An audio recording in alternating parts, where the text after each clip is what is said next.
même si c'est vrai que ça nous permet d'avoir quand même une belle vision globale, mais on loupe des fois quelques actions. Quelqu'un qui pilote un drone en temps réel, tu sais, et qui suit genre de dos les joueurs, ça serait incroyable. C'est Inferno du coup en voleur, il me semble. Le goal average d'hier sert aussi aujourd'hui. Non, je crois que ça. Il a servi juste pour le. Non. Oui, pour les poules. Il a servi pour les poules. Allez, c'est parti. On part sur ce début de round, tout en douceur. Non, c'est un. Attendez, c'est un faux départ. Non, c'est un vrai départ. Hein, c'est un vrai départ, mais ils communiquent juste. Ils ont décidé de faire une triple défense au niveau de ce garage. Et ça communique, et c'est peut-être intéressant justement de parler stratégie. On est en train de se préparer, de donner ses instructions, de donner des ordres. Alors c'est pas parti de manière aussi explosive, mais du coup on va voir un peu ce que ça va donner. Pour moi c'est Inferno en voleur. Alors là, pendant qu'on voit ces voleurs, ces forces de l'ordre s'avancer avec le bouclier, les Némésis qui sont avec les numéros en rouge. Voilà, la banque. Là ça décide de remplir. Oh, ça va vite. De remplir les lingots. Ça embarque les lingots pendant qu'on peut voir les forces de l'ordre s'avancer sur ce parc. Et ça prend à 3 le parc. Non, ça conteste pas. Ça joue pas du tout la street. Alors attention, on pourrait avoir un round extrêmement rapide. Ok, on a décidé d'investir instantanément cette banque avec ce bouclier qui est en train de s'avancer. On lance les sacs, on s'en rappelle. Il va peut-être essayer de... Ah là, il a entendu, ça sort la réplique courte. Le HIPC qui a été envoyé, on a vu du côté de la street pour essayer de la contester, mais cette street qui n'est pas lancée. On commence à s'avancer. On va essayer de décaler, mais il y a un shield face à lui, ça va être très difficile de tenir. Ça va être très compliqué pendant que ça s'avance au niveau de cette usine, ça fait un échange. Ça avance également au niveau de la street, peut-être pour libérer un peu d'espace, pour créer de l'espace justement par cette équipe des Infernos. Il leur faut absolument de l'espace, ils sont complètement parqués au niveau de cette banque. Une grenade qui a été envoyée, on va se camoufler. Belle esquive de grenade de la part du joueur des Infernos qui chargeait. Ah, c'est tombé au niveau de la banque. Street. C'est hit au niveau de la street, ça a été tombé. Pendant que ça continue de charger les lingots, le bouclier qui est toujours en position. Attention, là je vois le renfort au niveau de l'entrée du... L'entrée au niveau du parc, on voit le bouclier sur la vue de dessus qui est devant l'entrée de cette banque. Je crois qu'il y a eu 2 tombées au niveau de ce parc, au niveau des forces de l'ordre. Ici, on peut les voir par terre. Ils ont mis leur foulard rouge. Et là, on rechargeait les lingots. Il y a des lingots qui étaient tombés après ce jet de sac. Ouais.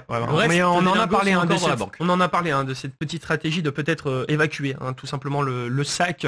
En lançant le sac, c'est une stratégie qui a été efficace parce que le bouclier n'a rien pu faire et le bouclier a été tombé, c'est confirmé. De toute façon, la grenade a été ultra efficace. On peut voir le bouclier à terre pendant qu'il y a un échange au niveau de cet HIPC. HIPC qui donne sur le fond du parc, je le rappelle. On peut voir là, ça s'avance au niveau de l'usine. Derrière l'obstacle, devant la caméra. On a vu la petite tête décalée pour prendre une information. Ça ressort de cette usine. Le sac de nouveau lancé qui a failli partir dans le visage qui a failli arriver dans le visage de son équipier. On vous rappelle, mais chaque lingot pèse 500 grammes et donc c'est quand même un certain poids pour aller livrer ces lingots. On a eu une coupure générale. Tous les écrans qui s'éteignent. On va faire un petit break bien évidemment et récupérer le plus rapidement possible le flux. Je pense qu'il y a eu une coupure internet sur place. Le round dans tous les cas est très bien engagé pour Inferno qui, il me semble, sont encore 4 en lice, alors que Nemesis est venu un peu se casser les dents avec un style de jeu côté Nemesis très agressif. On les a vus directement rentrer avec le bouclier, directement contester cette banque, sauf que les lignes étaient prises du côté d'Inferno, qui n'ont laissé qu'une personne dans cette banque.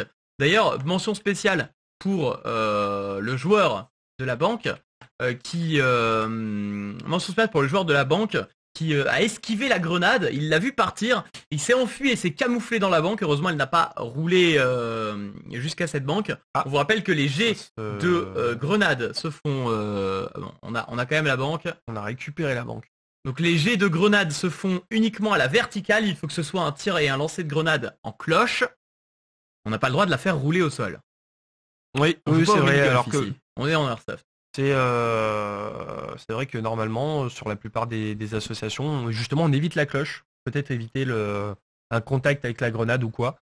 Bon, là, on est toujours avec les sacs. On tente de sécuriser il reste 30 secondes. Les sacs, il reste 30 secondes. Donc là, ça va être très compliqué.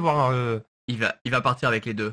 Ah, je pense qu'il va tenter le tout pour le Il tout. reste 24 secondes. Bon là, ça arrive au niveau de ok, il a dit ok, je suis là, il faut qu'ils y aillent. Un en protection, un pour l'escorter, mais en termes de temps, ça risque d'être extrêmement short pour rejoindre cette zone d'extraction. Il va falloir courir. Ah là, il va falloir courir comme jamais. Il reste 10 secondes. Ou alors ils se disent que tout simplement avec un sac de lingots, ça suffira. Non, c'est fini. Je pense qu'il marque quand même pas mal de points. Il y a eu un sac de lingots qui a été livré. Ouais, j'ai l'impression que c'est le cas, mais bon, malheureusement, on n'a pas pu avoir la caméra